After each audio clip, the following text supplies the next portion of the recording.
Good evening, everybody. This is Laird VE3LKS, and welcome to the COVID-19 Rag Chew, Week 14, Monday night. Wow, this is going on way too long.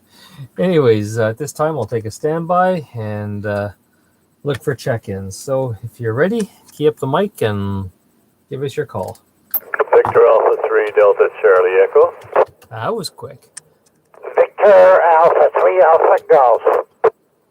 Victor Echo 3 Charlie Romeo Uniform. Victor Echo 3 Papa Whiskey Juliet.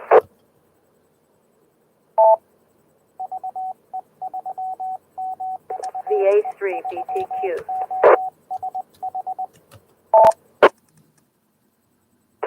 Victor Alpha 3 Tango Papa Sierra.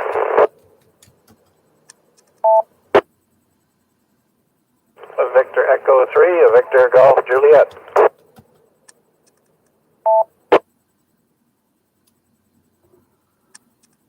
Oh, sorry, yawning.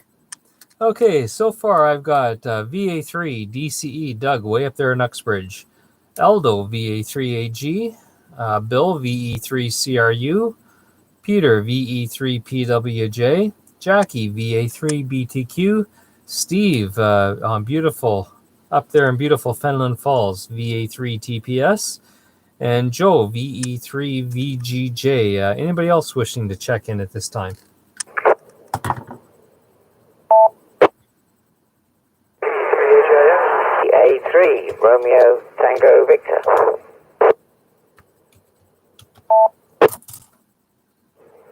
E3 IGX.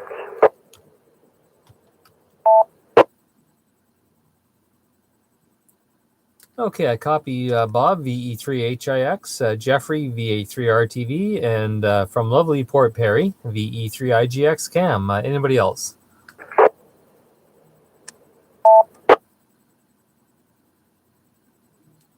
Okay, nothing heard. So we will go back up to the top, and Joe submitted a possible topic for the evening, and so we'll run with it since we're just plumb out of topics.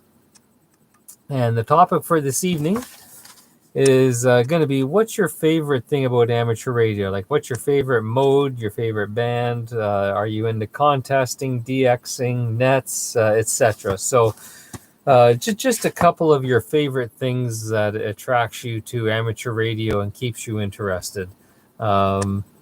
And so with that, we will go all the way up there to Doug, VA3 DCE. Good evening, Laird, and everybody else on the net tonight. It's been a gorgeous day today, really beautiful. Went for my bike ride this morning at 4 degrees. I almost had to scrape the ice off the seat of the bike, but it was beautiful. Anyway, my favorite thing, I travel alone a lot, and I find that the radio is like having another person in the truck with me. You never know when somebody's going to break squelch and keep you company, and it's just company, good company. Back to you, Laird.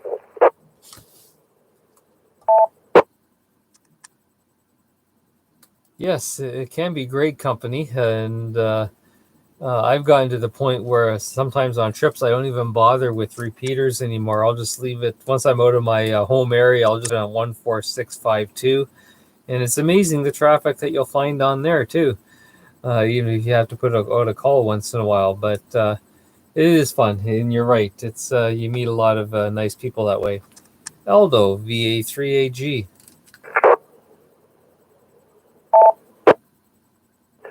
Good evening, Laird, and everyone else on the repeater.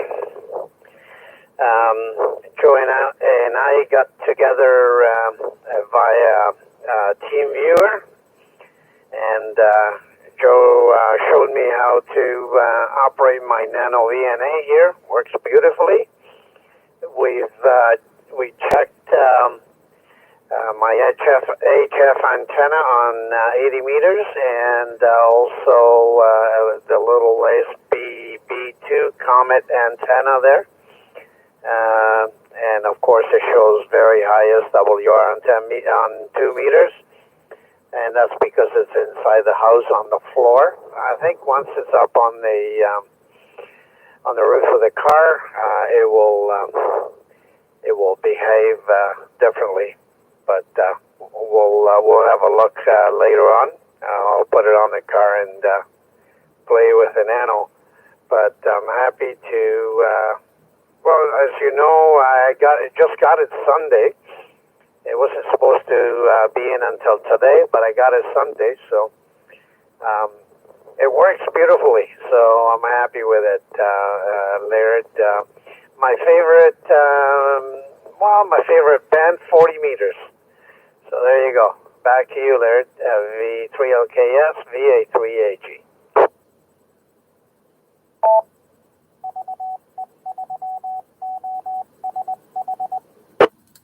Excellent. And I'm glad you got that Nano working. Joe's a great guy to lead you out on that. And 40 meters, yes, because it can be good at night and in the day. It can be flexible. Whereas 20 meters almost always dies at night, and 80 meters almost always dies during the day, except for some local communication. But excellent, Aldo. And Gary Zed is online tonight. He's saying good topic, especially for those of us thinking of getting into it more. Thanks for sharing experiences. So no problem, Gary, and glad to have you with us this evening. Bill, VE3CRU, and take it away.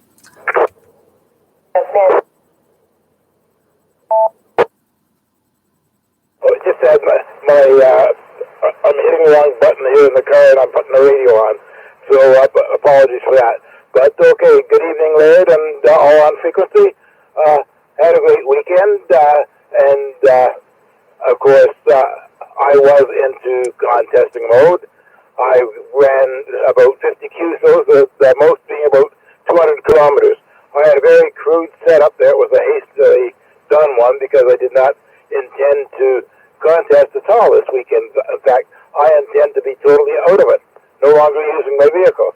And by the way, I'd appreciate you commenting on my signal here, because I'm running on a rubber ducky inside the vehicle, and when I was down towards Coburg, I worked Victor X-Ray 3 X-Ray and a Hammond Coburg, who's a big 6-meter operator. He used to run the 6 meters up and down the highway, CW mostly.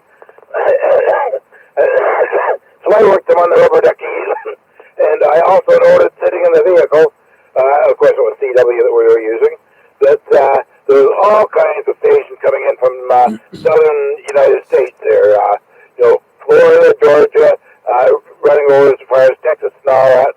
Great opening, and they say, this is all, but they didn't hear my 5 watts QRP. So, but as I say, it's nice to hear it coming through, as I say, inside the vehicle on a rubber ducky. And I put the 5/8 whip engaged on the roof. I know I would have logged a few, but that didn't matter that much. What the heck? I was just having fun.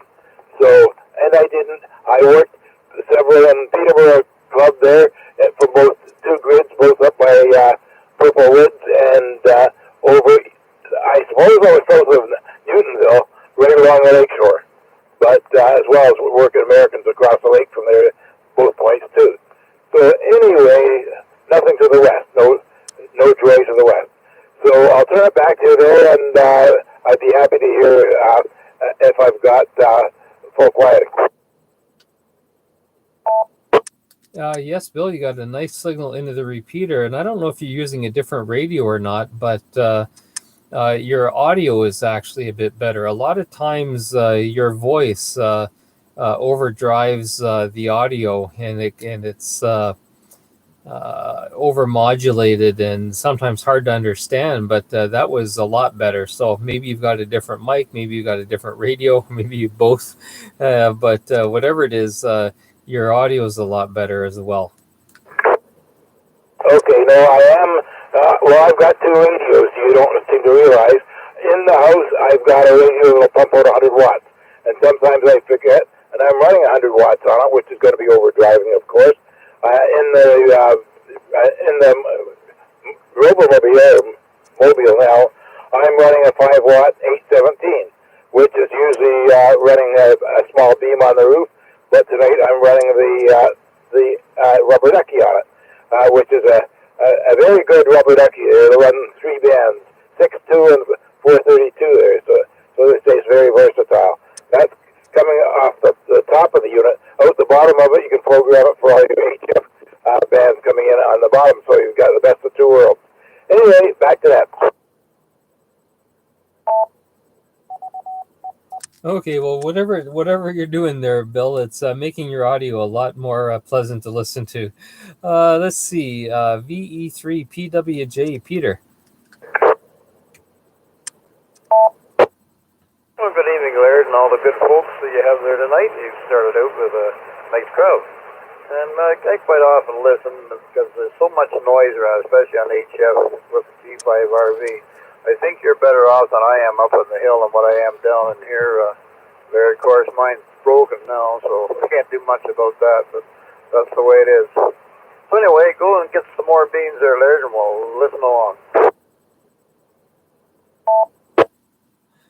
Okay, very good, Peter. Yeah, we've got a fine collection of beans tonight so far. And yeah, you'll have to get that fixed before field day. So you may need to put out an SOS and get someone over there that can scurry up there and maybe get that fixed for you before field day. VA3 BTQ, Jackie. Good evening, Laird, and everybody online. The reason why I am attracted to ham radio is it is a real learning experience for me, and also I really like the people. Over. Oh, Jackie, flattery will get you everywhere. Very good. Yeah, I must admit, they're a pretty good group to hang out with. And we always seem to manage to have a good time no matter what, whenever we get together.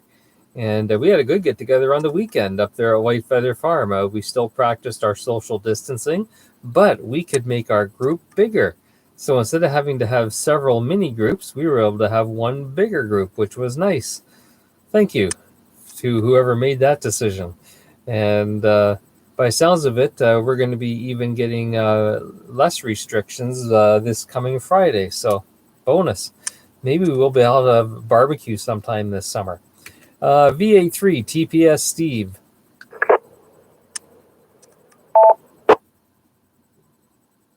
Well, good evening, Laird, and to everybody else for tonight. Yes, a beautiful day here in Southern Ontario for everybody. Well, I love the hobby. I think it's just great. You know, throw wire up the trees and talk around the world. It's a lot of fun. Make your own kind of wire, you know, cut right length, and look it up. You can be talking to somebody in another continent. You know, you found that fascinating. I enjoy a lot of the digital modes and some content thing, nothing too serious, but I enjoy it. Sometimes I got another GNCC, you know, content based too. And always looking to try new things when I find time. Back to there. Yes, and speaking about digital modes, I have to get my JT alert going so that I can hook it up to the software for field day logging. And so I may have to put out an SOS on that one. I'll see if I can get it going, but so far I haven't had much luck. But if I don't get it going by midweek, I may have to tap out the old SOS and see if anybody can give me a hand with that. Something's just not right. It's probably something stupid. I should probably just delete it and uninstall it and start all over again and see what happens. Let me see. VE3 VGJ Joe. Good evening, Laird, and everybody on frequency. Yes, well, Doug, you know, hit one thing right on the nail. I always like to have the radio on, and there's a little bit of company there when you're traveling. And it doesn't matter, even if you're just going over to the local lumber yard there to get something, you might hear somebody and have a little cue. So as far as other things, of course, it's just the phone. I'm not interested in the Morse code there or code. And as far as the bands go, 80, 40, and 20, I've just been playing with it. Of course, I'm new to this. And I like to check into some of the nets they have. And sometimes someone's just calling for a QSO and have a little bit of a conversation. And it's usually nice and easy there. Get a chance to learn about different areas and that as well. Back to you. Yeah, and they have some pretty good nets there on HF too. The one of my favorites is the 7272 rag chew.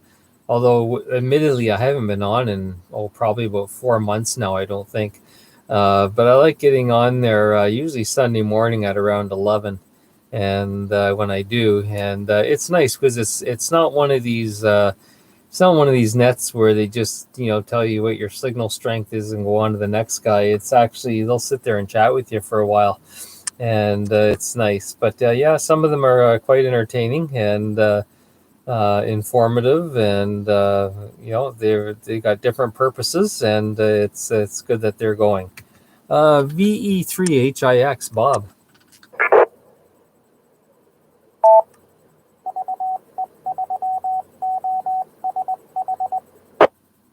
Good evening, Larry. Good evening, everybody on the repeater. I have to agree with Jackie. I love learning things, and I really like the people in this hobby. I like learning about boat anchors, new equipment, Morse code keys, generators, antennas. I like to improve my skills in all those things. And of course, the first thing when I get anything new or old, I have to take the covers off and tear it all apart and see how it works, and what I should do. For the people, I like to write stuff to help other hams and sometimes teach stuff. But so far, I've avoided repairing the stuff for other hams. I'll leave that to Jeffrey. Back to you, Laird. VE3HIX. Yes, and you definitely wouldn't want me repairing something, that's for sure. So if you have it repaired, don't bring it to me, because if you do, it'll never work after that. There may have been hope before, but there won't be hope after. VA3RTV.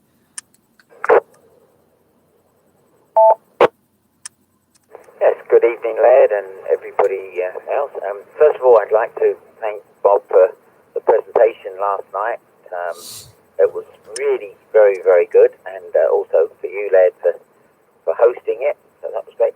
And just to run down some of the things that I really enjoy with ham radio. Well, I agree with both Jackie and Bob about meeting the people and the friends and what have you. To me, that's a big part. Also, of course, everybody knows the radio I've got, which is the 990, and it never ceases to amaze me. Every time I play with it, I find something else that it'll do. So I enjoy using it. I don't use it a lot, but I definitely use it more than Jimmy does. Okay, and I enjoy problem solving. I am also into designing and building circuits, because my job at the Ontario Science Centre was exactly that, doing things that have never been done before in the electronic side of things. I'd like to thank Bill also for the Tube Caddy box that he gave me at White Feather, and Bill, I've actually cleaned it up. It looks like new, but inside is a receipt book dating back to 1957, and I wondered if you'd like that receipt book back, because I think it's all your dad's handwriting. I've been through it, and it's really interesting. The cost of tubes and the cost of service calls, and that was, I think, $3 for a service call, and vacuum tubes were ranging between $2 and $3 each. So, any case, very interesting. And whenever I buy anything electronic, especially ham radio stuff, the first thing I do is take the covers off and have a butcher's, see what it looks like, see how it's made, etc. And I think Bob's a bit like that. Bob likes to also see what's inside. And with that, we'll go back to you. Thanks very much, Laird. Yeah, see, I'm more of the get it out of the box, plug it in, and let's get that thing working. I'm afraid that if I take the lid off, all hell's going to break loose, and I'll have to pack it up and ship it home back to the manufacturer again. But yeah, it's as you say, everyone's got different aspects of what they like for the hobby. And just out of curiosity, any ideas for a club meeting this coming Sunday night?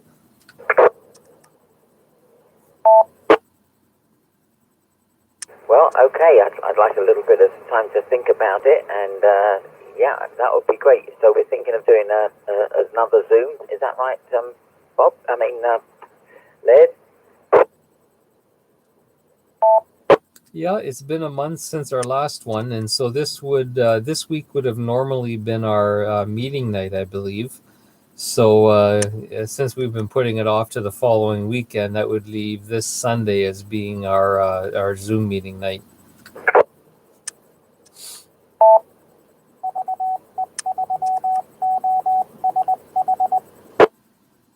Actually, yeah, sounds great. So maybe anyone that has any ideas, we could all give you feedback maybe tomorrow evening and see if we can come up with some ideas. Yeah, I'd certainly like to time to think about it and come up with something that I think would the majority of people would enjoy. So back to you, Led. Okay, very good. Let's see, Cam VE3IGX.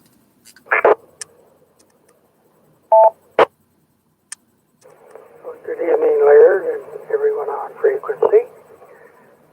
And when I first started out, all I was doing was CW, which I still like. And I've never been into a contest all the time. I was on the radio for about 4 or 5 years and then out for 30 some. So getting back in now. I think I'm going to be doing a crash course on my CW receiving and sending.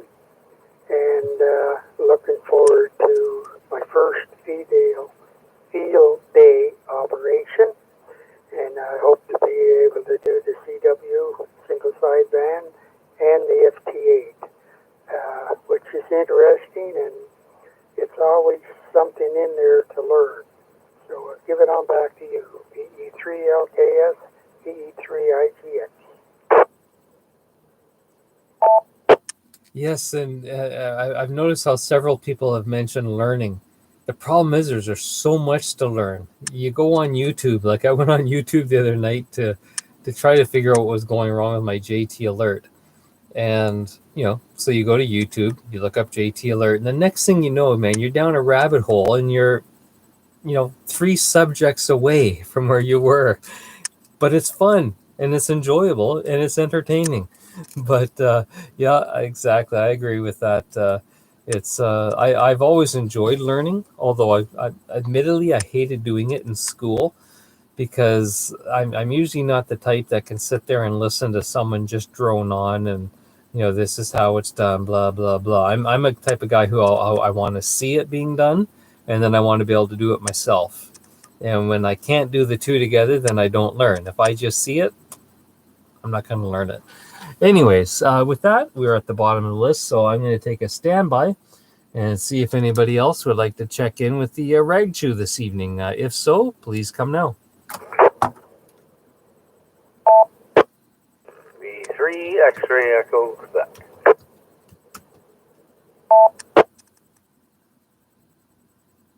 VE3 IRB.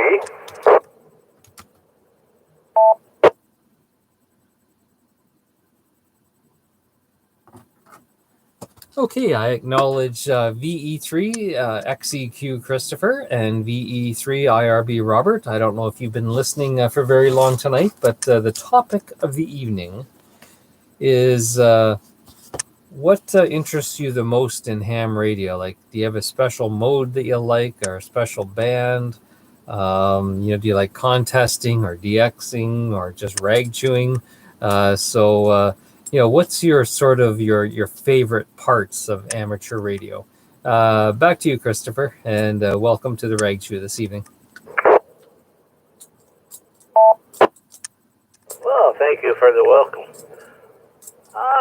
You know me, I've never gone on topic yet, so I'm not going to start now. I'm not going to wreck my record. It was a nice day up to a point.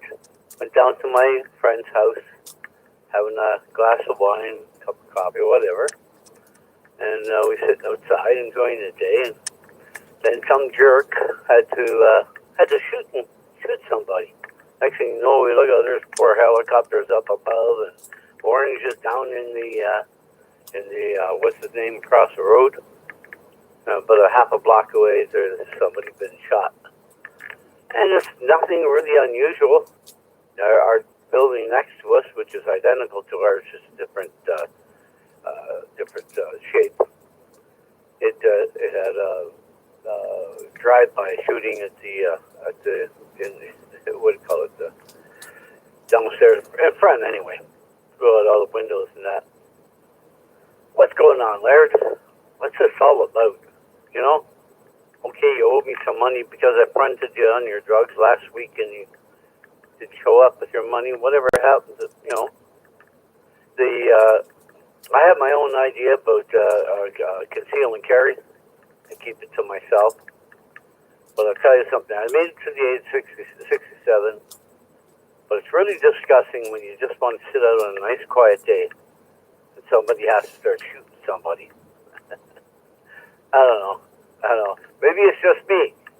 But I honestly believe that sometimes I think this world is going to hell in a handbasket. Back to you, Laird.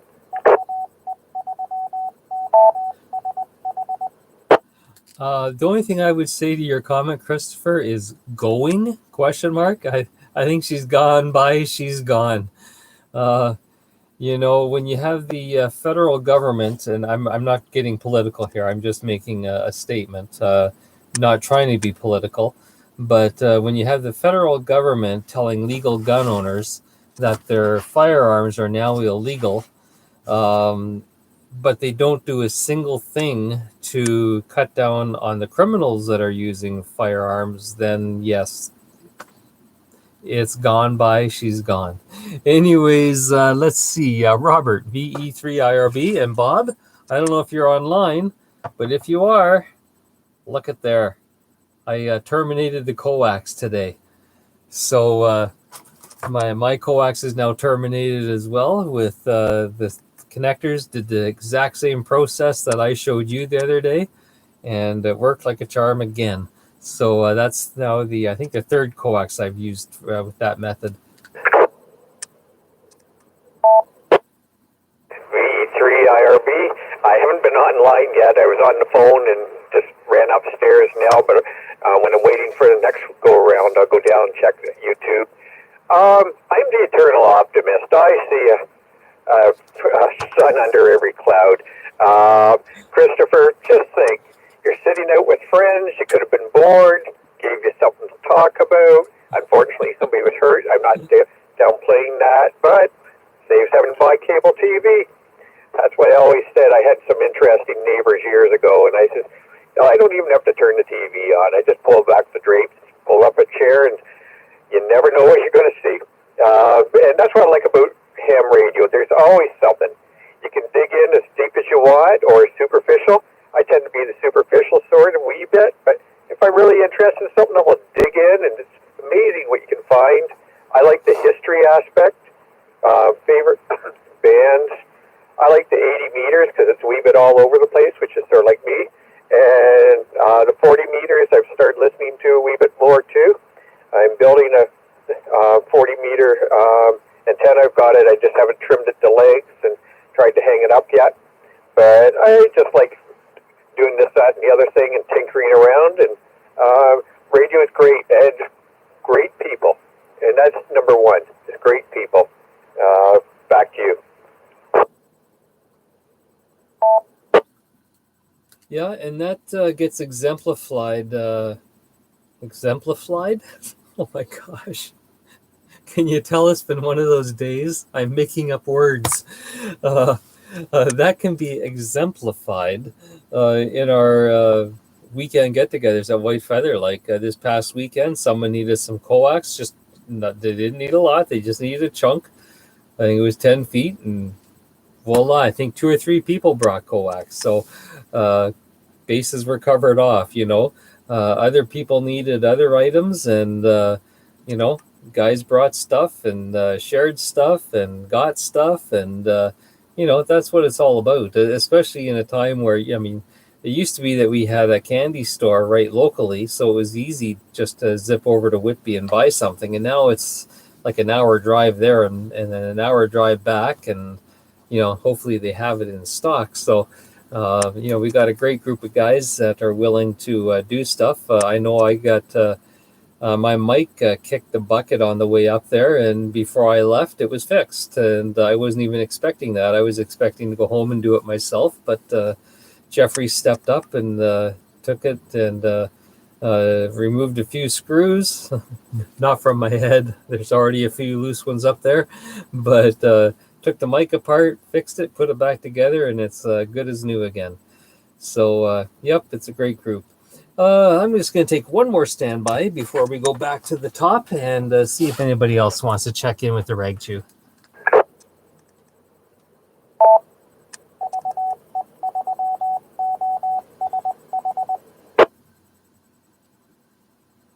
Okay, nothing heard, so we will go back to the top to Doug, DCE, and I guess if you have nothing more to say about what you like about ham radio, besides the food, of course, because we do that really good. We'll leave it up to you. You can chat about anything. Oh, and just letting it be known that I may need an operator or two this week. So if you come on and I'm not here at 7 o'clock and the YouTube's not running, if someone can pick up the microphone and run the net, all you got to do is take down call signs, and then when the net is done, just email me the call signs. Please don't scan it and email it to me because some of you guys can't write worth beans.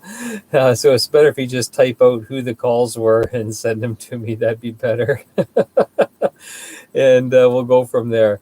And tomorrow night may be one of those nights. Anyways, back up to Doug, VA3DCE. This is VE3LKS. Thank you, Laird. I assume you're golfing, and it's going to be hot weather by the end of the week. If you go golfing then, it's going to be not too pleasant late in the day. One thing came up news today was really important to me is that they're opening up the restrictions on the COVID thing to Durham now, and the barber shops are going to be open. So that, never know, it may be a month before we get appointment to get a haircut, but it's going to happen, and some of us are going to look entirely different. Back to you, Laird. Yeah, I know Jimmy needs one really bad, so I'm sure he'll get in there right away and get one. But yes, I'd heard that, and I think there's a document online you can read. To be honest with you, the last week or two, I've just given up trying to follow it because it seems like it changes every day. But I'm gonna have to sit down and read that tomorrow because I think restaurants can open if they have a patio or something, and you can sit outside. But we'll see. I know I had to go down to Northumberland today, and I didn't stop and eat anywhere, but it was just nice seeing that some of the stores were a bit more open than ours were here, just driving by. Anyways, VA3AG, Aldo.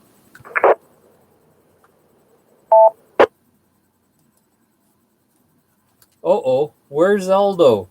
VA3AG.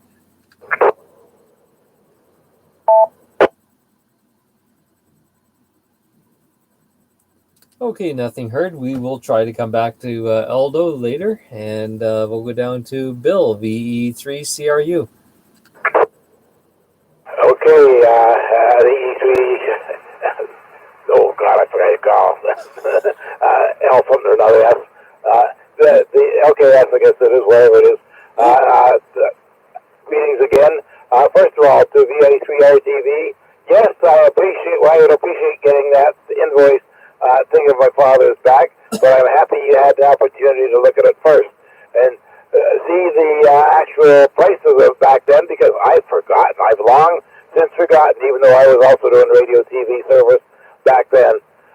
So I mentioned about the activity on the weekend and saying I did not hear anybody from your club on the air, but something more important than that, I did have a very nice contact with a club member, a long-standing club member that goes way back to about the beginning, and I'm probably the only one that visits them anymore. Call Victor Echo 3, Her Majesty's Guard, or VE3HMG. The name Eric Adkins is on what I would call the extension of Taunton Road. I believe it's the 6th concession of Clark. His fire code is 4334, and I made a lot of QSOs on the weekend from his property, and also got into a lot of other stuff there. But so I visited him many times. They say he has operated at the North Shore Field. They operate ahead of his house on his property, and I know he'd welcome you back anytime there. So that's just a notation, and I wonder who on frequency remembers Eric. He's quite lively. His wife has since passed on, but you got a beautiful piece of property up there, and you can see Lake Ontario from it. But anyway, other than that, the only thing I'd appreciate hearing is a quick summary about your meeting yesterday about organizing field day, as far as your all your regulations and all that stuff that you were getting into. Did you get everything finalized? Over.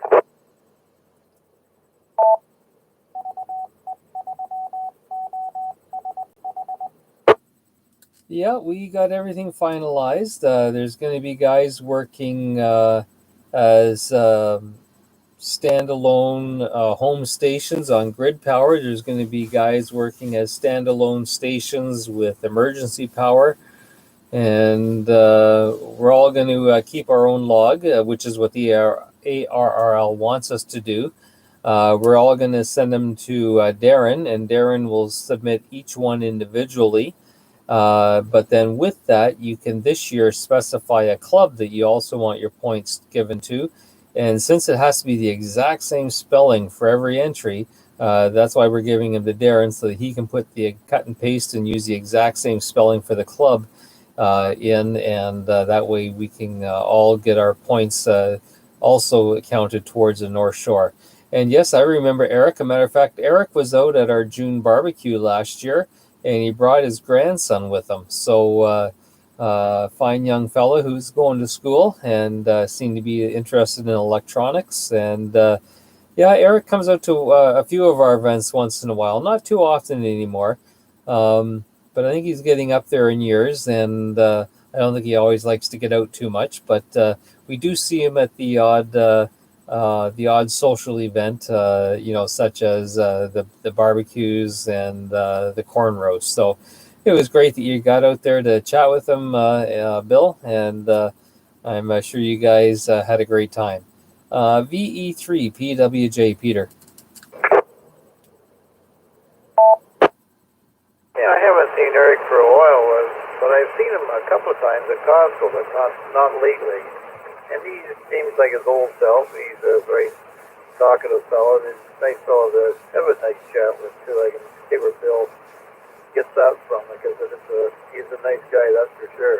And I'm really enjoying this new backlit keyboard. This thing really works nice. Even when I'm half blind, I can see the thing.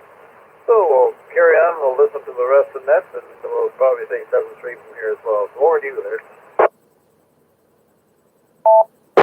Oh yeah, backlit keyboards are the bomb. I had before this one, I had a yellow one with black letters. The only problem is the black letters would wear off, and I was having to go in there with the permanent marker and rewrite them all the time. But then even that would wear off. I guess the oil in your skin doesn't work too well with the black lettering. And I not that I needed it, because I know where all the keys are anyways. I never type by looking at the keyboard, but yeah, it was just they would just keep wearing off. So I went to the backlit, and I love it. And yeah, you'll enjoy it too. And especially when the lighting is just sort of marginal, like at nighttime or that, if you don't want to have all your lights on, you can still see your keyboard. VA3 TPS, VE3 LKS, Steve.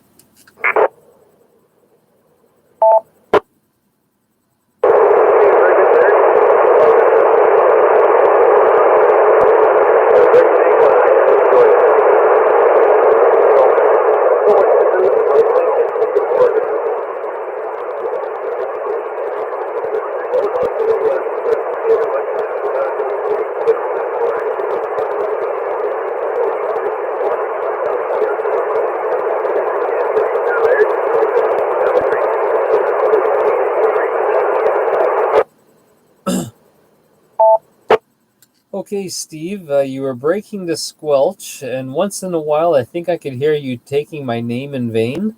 But other than that, we didn't get anything out of that. I'll tell you what, I'm going to go to Jackie because I just missed her accidentally. And maybe, I don't know, maybe if you can increase your power or something. When I'm through with Jackie, I'll give you another shot at it. VA3 BTQ, Jackie. Hi, Laird and everyone. I didn't even notice you missed me, so that's how much attention I'm paying. Anyway, I wanted to say that the presentation that Bob made last night on the field day regulations and rules, I followed it very closely and was very impressed, and at least now I know a little bit more about what's happening on field day. Over.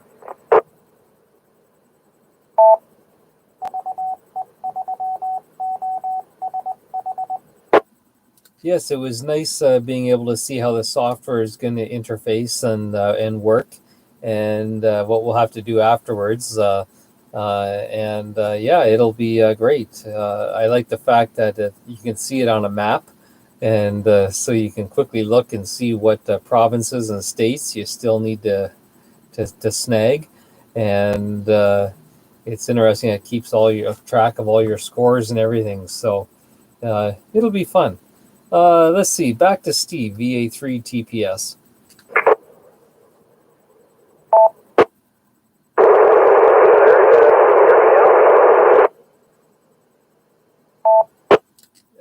Just barely, Steve. I'm afraid that if you talked much longer, we probably wouldn't. We can just barely hear your voice, and the rest is just static.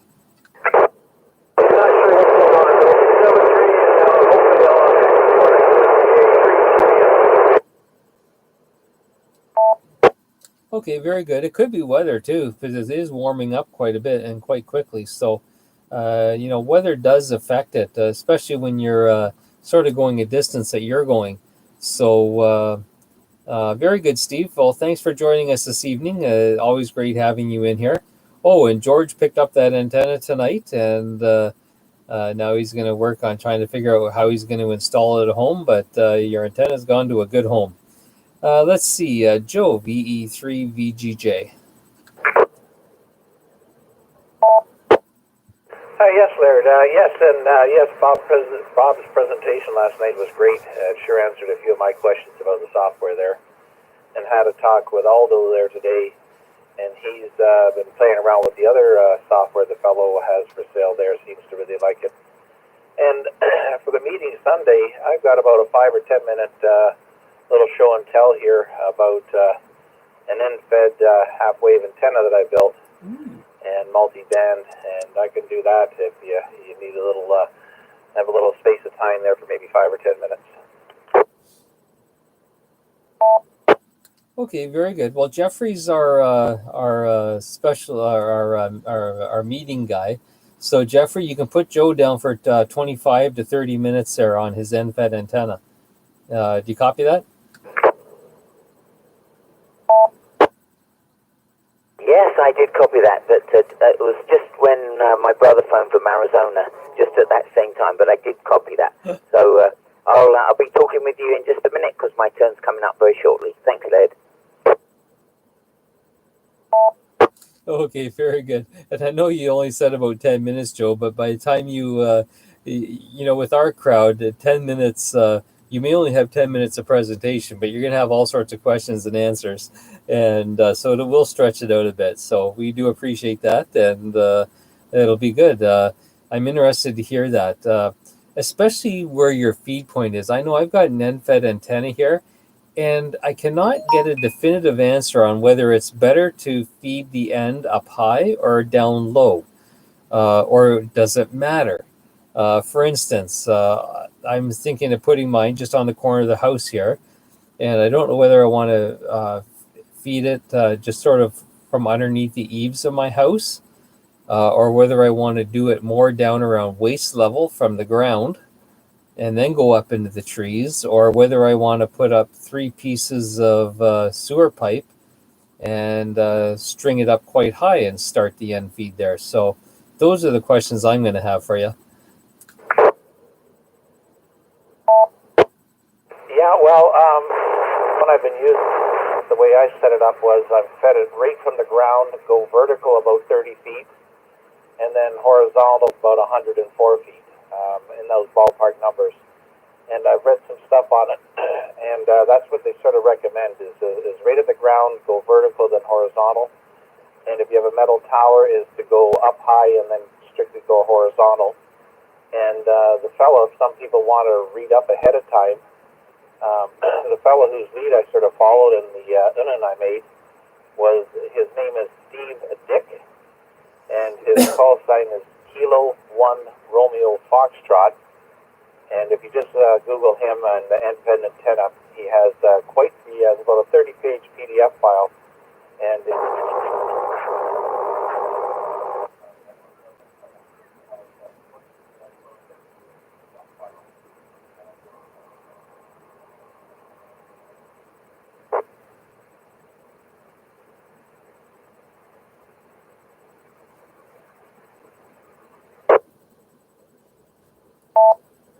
Okay, got most of that, Joe.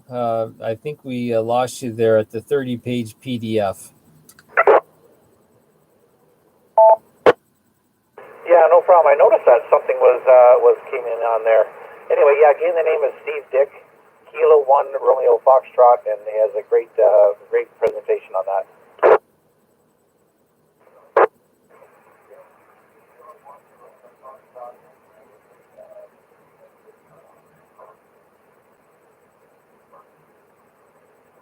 Okay, very good.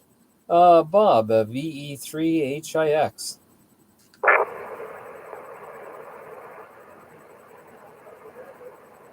Okay, there's still a carrier on. Can you hear me over and over? Yes, yeah, we can hear you. Okay, two things. One, I got hold of Dennis today. Dennis Trian, our high-speed CW guy. He's interested doing CW on field day, but his antenna needs repair right now, so we're just chatting back and forth on it. And the second, I've got about a 20-minute or so post-Invis near vertical into the Skywave presentation that I was saving. I haven't put it on yet, so I could do that next Sunday if we've got the time for that. We'll talk to Jeffrey on that. Back to you, Laird, VE3HIX. Perfect. Sounds good, Bob. Yeah, the more the merrier, because really our business meeting won't take very long. And so, yeah, we'd be happy. I'm sure Jeffrey will be happy to have that on there as well. And let's see, who's next on the list? Speaking of Jeffrey, VA3RTV.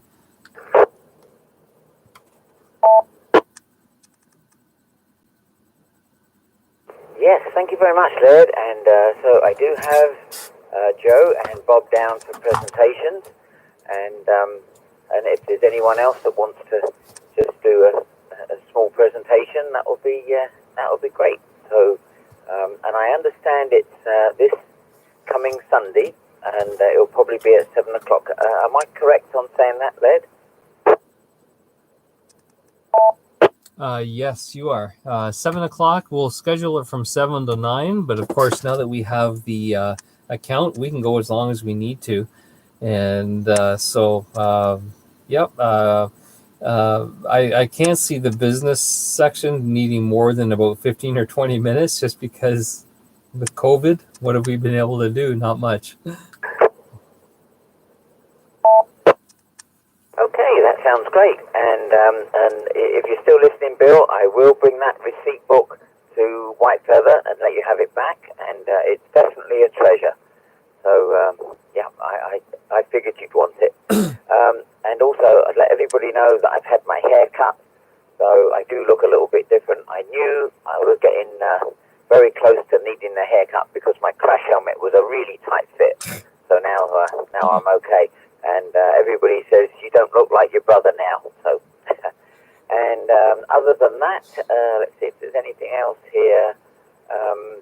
No, I think that's it. And have a good evening, everybody. I'll be listening to the end. At 8 o'clock, my brother is asking me if I call him back. So I'll be around till 8 o'clock. All the best. VA3RTV. Okay, very good, Jeffrey. Well, say a big hello to your brother from all us North Shore guys and gals.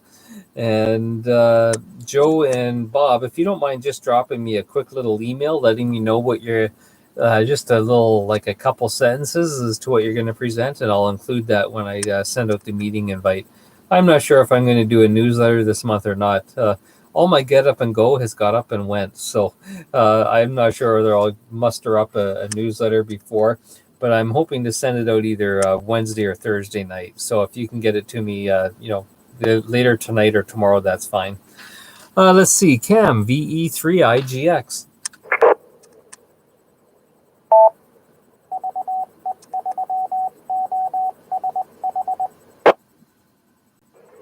Okay, one other thing I didn't mention was having the 2-meter rig in the 440 in the truck and really getting the APRS. Even where you're out in the boonies, you've got something coming on with the beacons. And last winter I was traveling up to Collingwood and I got a weather alert, freezing rain. And 15 minutes later, before we got to Collingwood, we got the all clear that it had passed. So I really enjoyed having that ability. And so now I'll say 73s to everybody, and I'll be monitoring to the end, VE3LKS, VE3ITX. Okay, very good, Cam. Yeah, I haven't played with that part on mine yet, so I'm gonna maybe get you to show me give me some pointers on that sometime. When of course we can get within 144 megahertz of each other. That is. Let's see. Just noticed that Bill WBZ William, I should say, is online. He wants to check in. Okay, Bill, William, I'll give you a shot in just a couple seconds here. And up next is Christopher, VE3XCQ.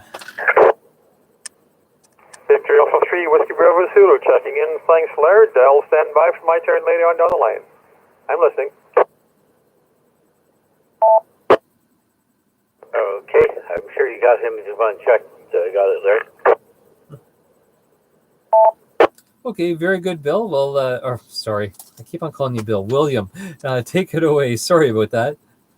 You surely can do that. You just pull up a chair, open your blinds, you get all the entertainment in the days that you want, and then some.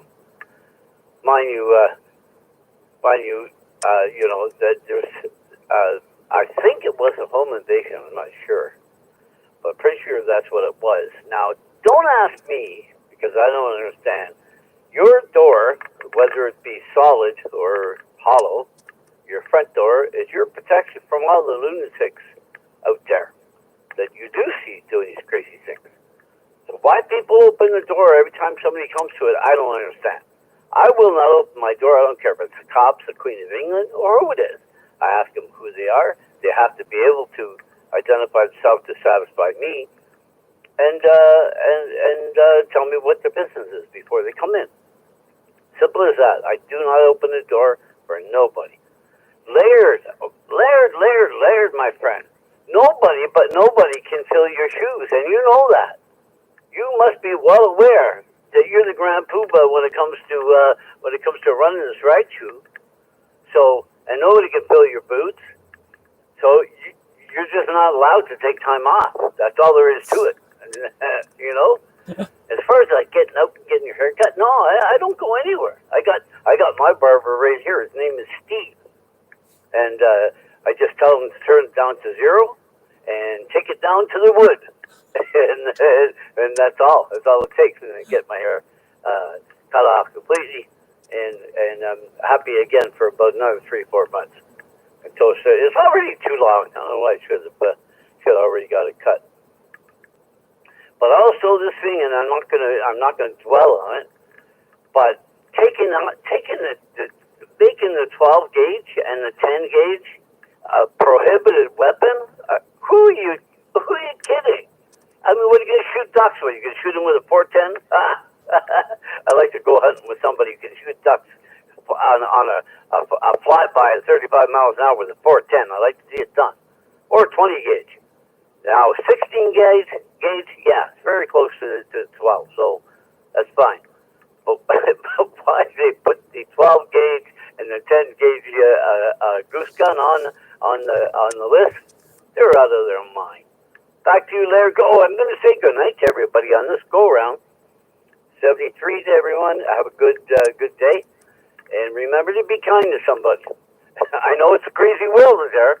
There's a lot of lunatics, but even sometimes those lunatics need to be treated kindly. Node 27838. Timeout. My bad. Gator got me. My pants are all ripped. No, I think you're okay, Christopher. We caught all that. I think the All-Star link was open. That's all it was. And so it was saying that it was timing out, but the repeater was fine. Okay, good. Now I don't feel so embarrassed. I think I was going to say that's the first time the Gator got me in a long time, but I'm usually pretty good at well, no, I'm not. I'm a motor mouth. Go ahead. Good night, Laird. Go ahead. Yeah, we'll give you another kick at the cat tomorrow night there, Christopher, and see if you can do it then.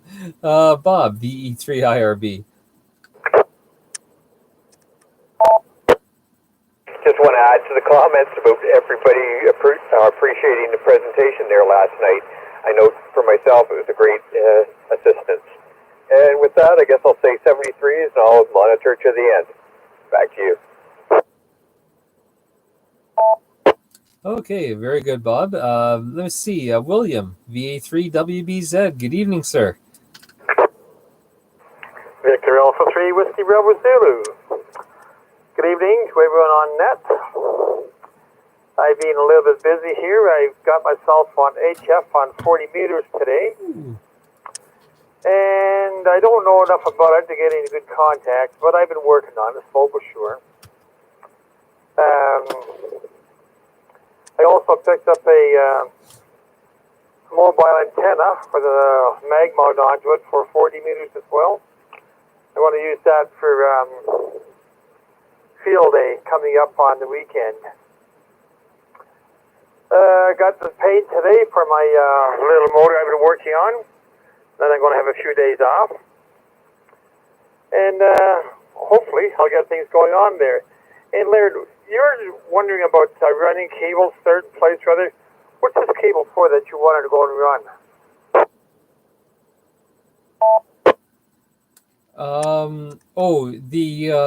It's an end-fed antenna.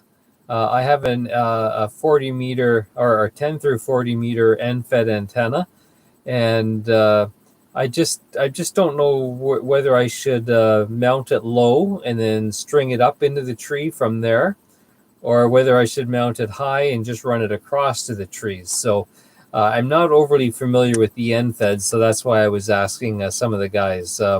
What do you know about that, William? Absolutely nothing. I have my Wyndham going from my tower to my shed out back. On the short end, the long end is going out to the top of my roof. I have it up on the peak. I have to lift it off the roof a little bit, so I'm coming up with some ideas there. I want to put a little weather vane on the front peak of the house, and then run a cable from the weather vane to the end of the lead for the Wyndham, the long end, to keep it off the roof. And I'm going to see what happens there. So I'm going to have to get my welder out. I got some square tubing. We're going to put that together and, like I say, put a weather vane onto it, and then attach the cable from the antenna onto it. But I don't want to do it on the center part of the house. If I put a hole to the roof on the peak, it's not going to do any damage. If I do it back a little bit, it just might. So those are my plans anyway. Back to you, Larry. Oh, very good, very good. And yeah, we too bad you missed out. We had a meeting last night on using N3 JFP software for field day logging, and it was quite interesting. We've decided to all go with that for our logging this year. Not that it matters. Any log program would that can handle field day would work, but we've all decided to go with the same one, and then we're going to submit them all to one fellow in our group. And the reason being is that we're all going to run field day sort of independently. So I run my own station, someone else runs their own station using their own call.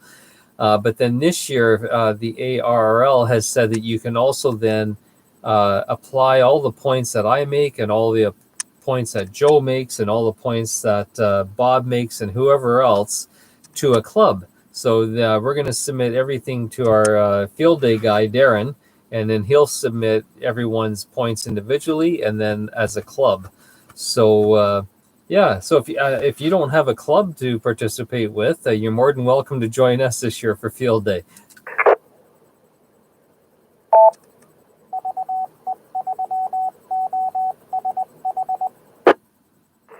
Thanks, Laird.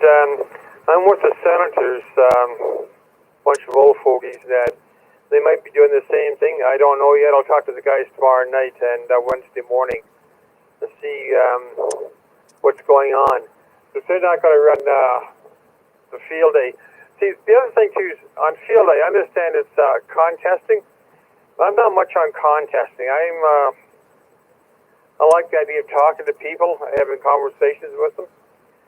And the fact that to going against someone's call sign and where they are, it doesn't really appeal to me. It doesn't make sense for me. Other people love doing that stuff, but that's not my thing. I want to go and talk to people. Anyway, back to you, Laird. Yeah, and you know what? I'm basically the same way for 99% of the year, or 99.33% of the year. The other 0.66% field day. I look at it as, this is just me.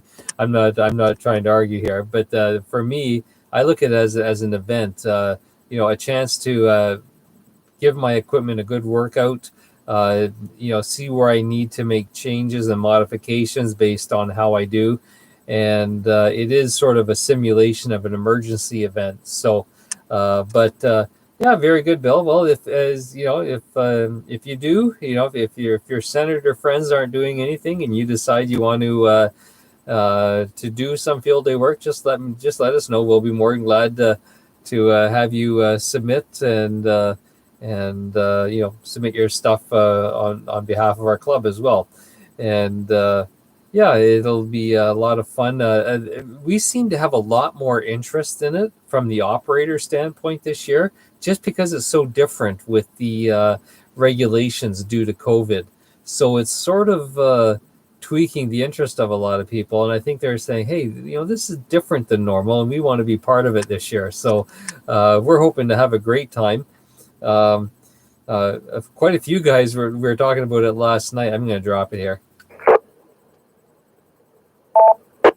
Quite a few guys last night were talking about, they're setting up on their patio deck and they'll have the barbecue right there. So, I think as president of the club, I may have to go around and practice safe distancing at 144 megahertz, but check out what's on the grill too, if you know what I mean.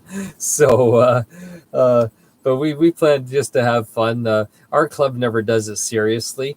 We're not one of these groups. I know some clubs, they want you to book a time when you're going to be there and what band you're going to be doing and what mode and everything else. And for us, if you show up and you want to work it, go at her, and we're more relaxed. We just do it more for a social outing and to test our preparedness. And but we're not in it for the points necessarily. Anyways, I'll put it back to you one more time, Bill, since you missed the first go around, and then we'll take any final check-ins and final comments.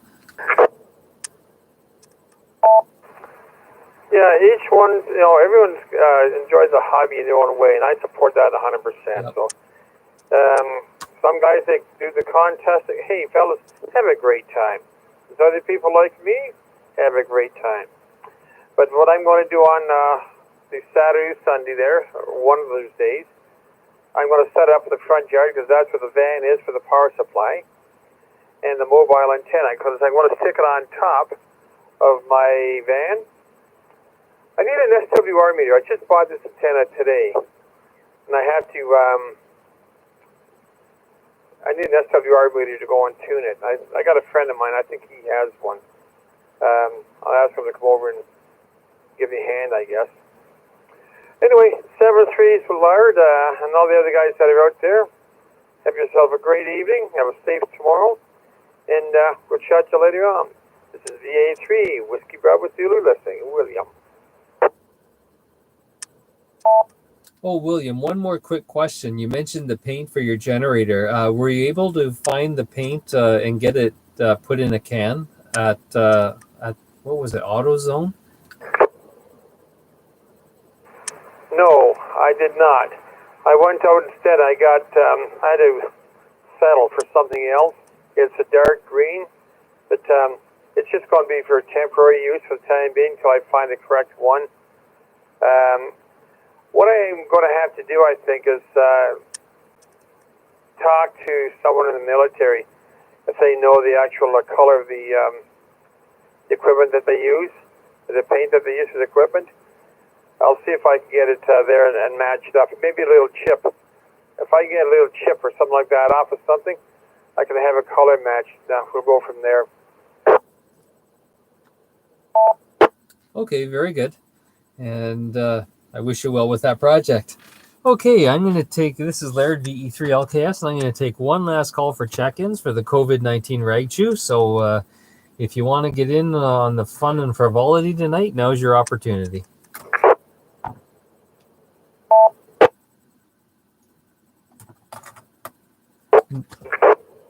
Nope, nothing heard. So with that, I will just open it up to everybody. If anyone has any further questions, comments, or whatever, please come now. Okay, two guys were talking there. I think Bill was one of them. Who was the other station? VE3IRB. Okay, I'll take you first, Robert. Go ahead.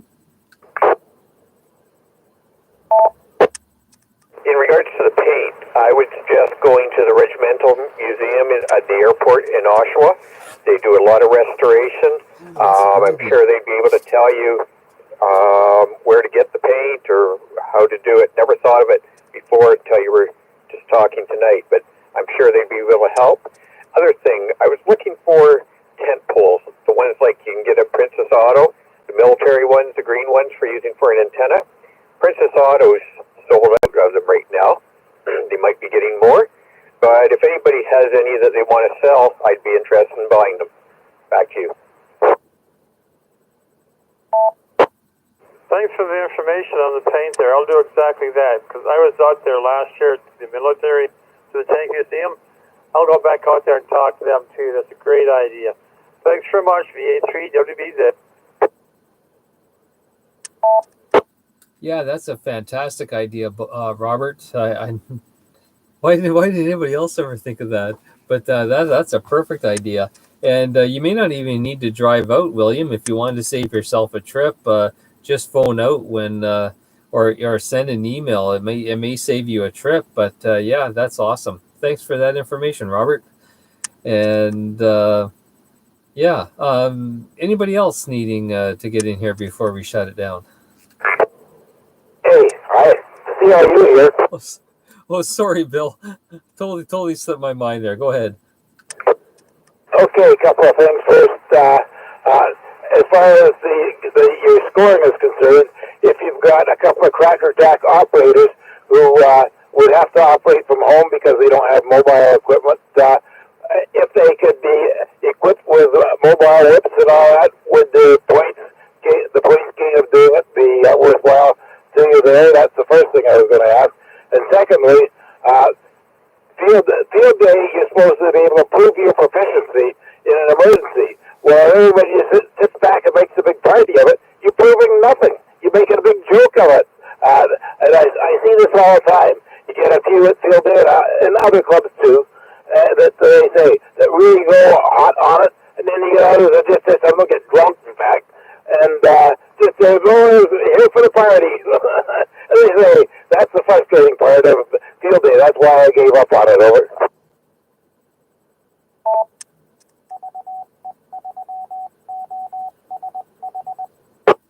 Well, as they say, Bill, that and $1.70 will get you a cup of coffee. That's your opinion, and I respect that. But once we get the equipment set up, once we're making contacts, we've proven that we can operate, and that our stations are working well, and that we are making contacts, and we've basically proven that we are capable. So. Because we like to take a relaxed stance on it, doesn't mean anything. If it was an emergency, I'm sure it would be nothing but gung-ho. All you have to do is come out to some of the events that we've worked in the past, such as Paul's Dirty Enduro or the bike events that we do, and you'll see that we can handle pressure quite amazingly well. Anyways, anybody else have any questions or comments?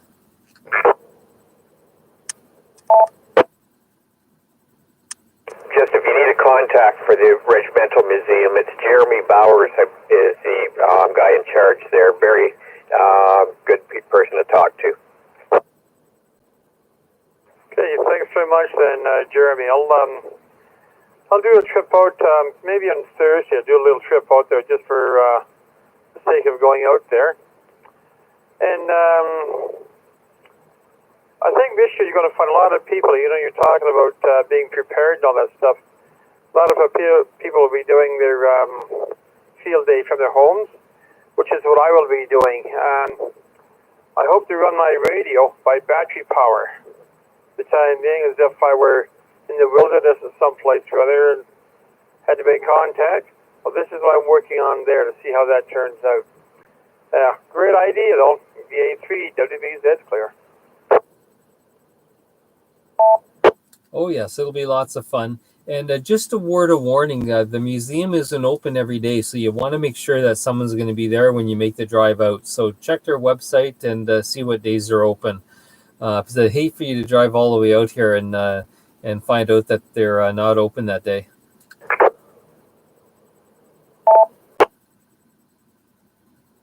Yeah, I'll check the website first, absolutely. I wouldn't want to go all the way out there for nothing, that's for sure. Okay, thanks, Claire. We'll chat you later on. Thanks, Rob. VA3WB is clear. VA3WBZ. Yeah, actually, Cuba, the final comment. Go ahead, Christopher. If I may, because of course I probably won't be out to the field day, but don't mind my saying, the only thing I've seen a lack of, and I've been part of the PARC, was the winter field day and the summer field day. The only thing that was lacking, and I really mean lacking, is the signage that let the public know that they were welcome to come in. And I don't know what your club does, because I've never been to North Shore Amateur Radio Club. So, but the lack of signage that told people, lots of people drove by and really slowly and go around the block and come by again. But it seemed to me that there just weren't inviting enough for the general public to park your car, come on in and see exactly what's going on. Now, I don't know if the North York Club has more signage like that or not, but I just throw my 2 cents in where B3 execute. No, good point, Christopher. And normally what we do is when we have field day and we're able to have it at our normal field day site, we notify media. So the media is informed and they put it in their calendar of events. Let's see, regional and city and our members of parliament and that are notified. So that, and we've had several of them show up for field day as well. We do put signage out on the road to direct people in if they're coming. We also have a banner that we put up. We have an information booth. So once people do come in, we have an information booth that they can look at, take information. We also usually try to have someone, well, we always try to have someone there. If someone comes in, looking around, someone will go over and chat with them and introduce themselves and show them around the field day site, explain to them what's going on. So our group does that fairly well.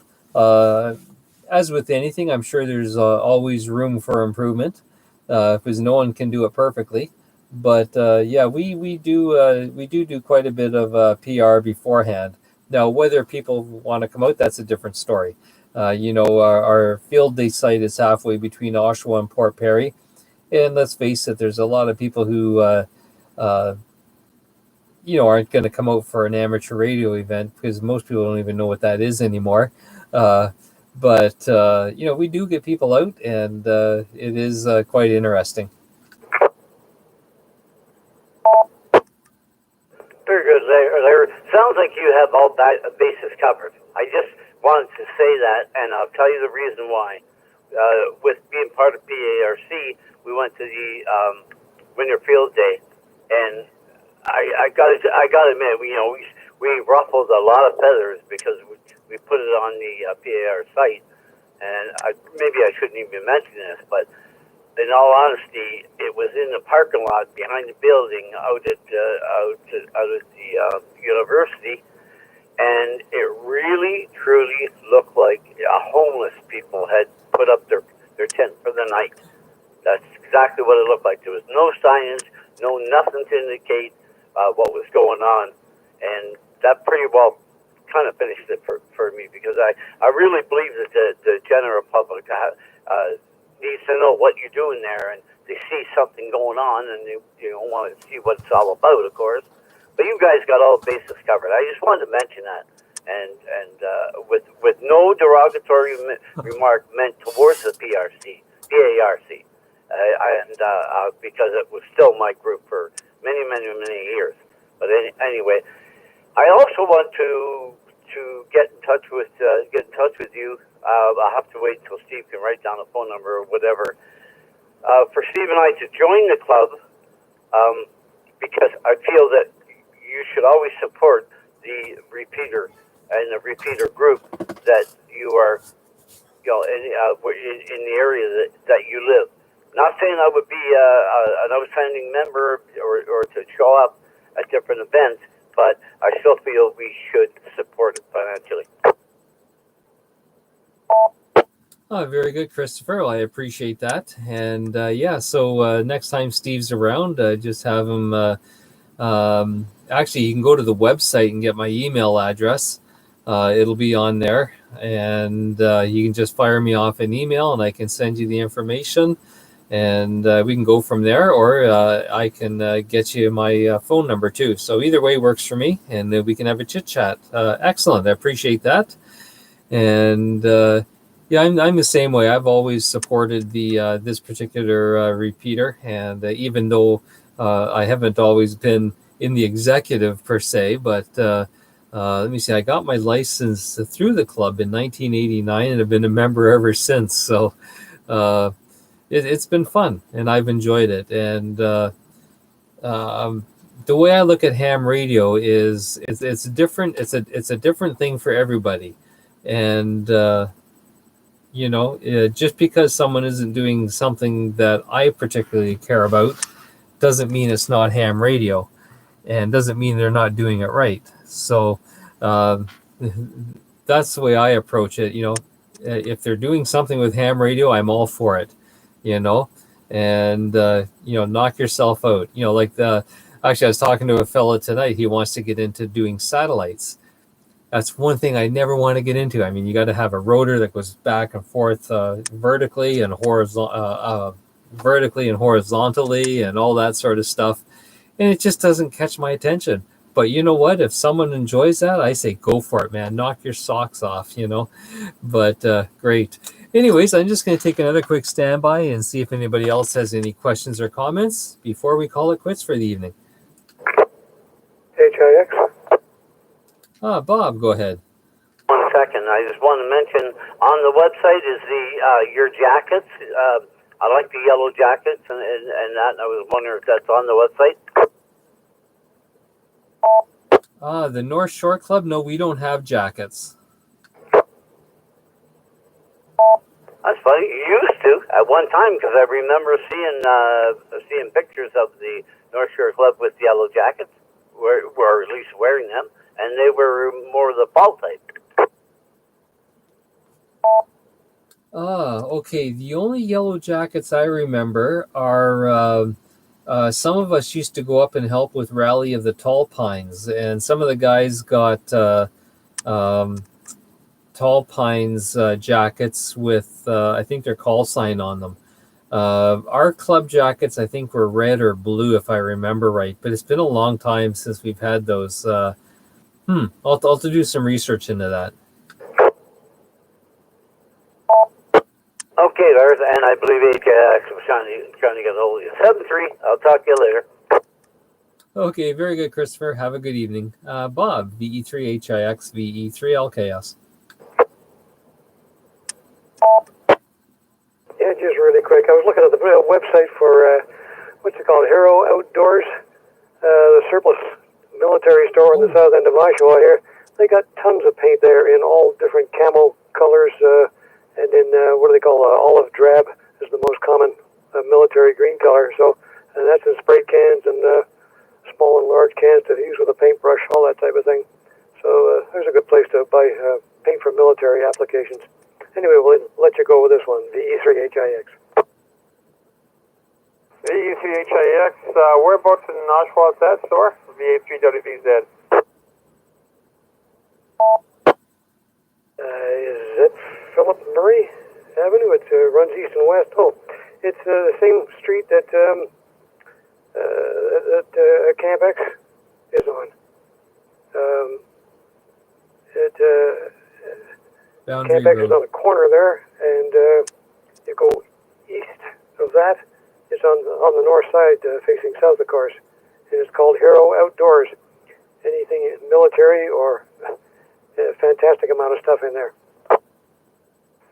Hero Outdoors, HERO.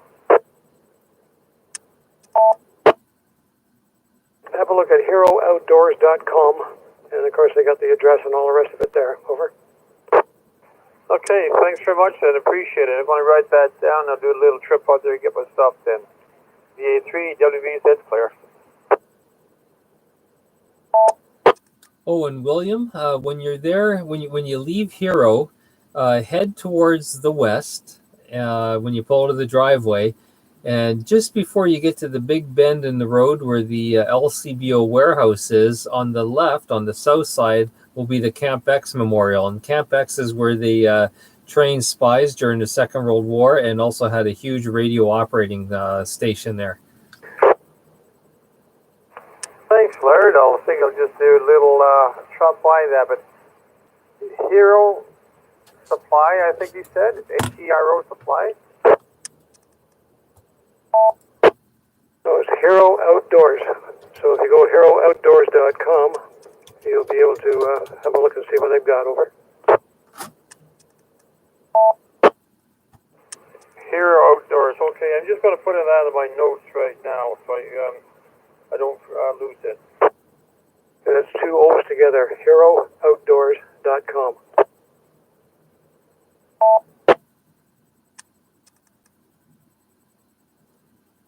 Just let you know there, it's 1240 Philip Murray Avenue.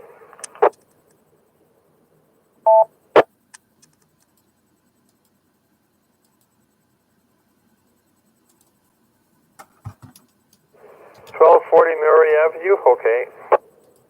1240 Philip Murray Avenue.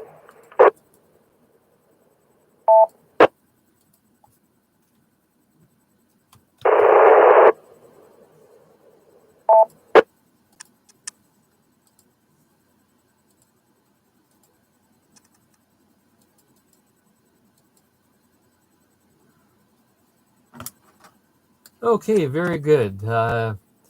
Let's try this again. Any more questions or comments before we call it quits for the night?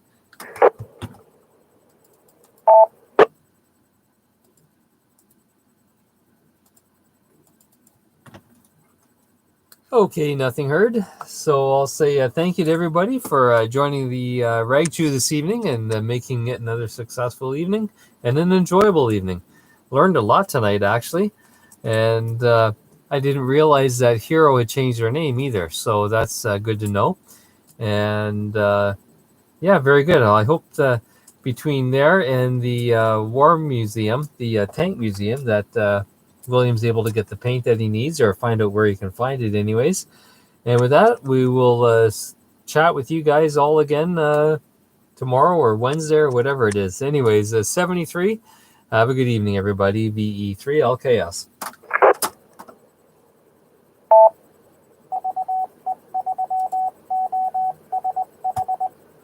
Oh, Brian, I just saw that you're online. Laird, job well done. Ditto.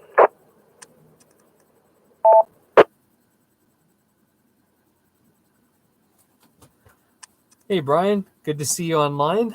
Sorry I didn't see you a bit earlier, but better late than never, and I'll put you down in the log. So we got you in here. Hope things are going well in Kingston tonight.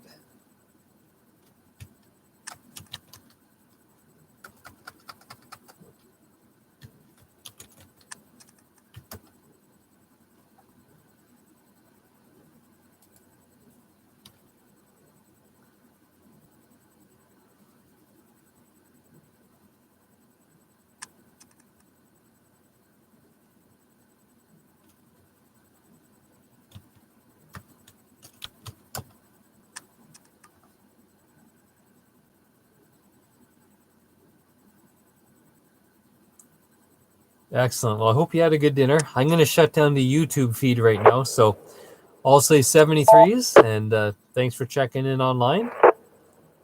And, ooh, chocolate for dessert. What kind of chocolate? You get chocolate pudding, chocolate cake, chocolate chip cookies, chocolate on top of chocolate ice cream. What's that? Have a good one. Yes, you have a good one too.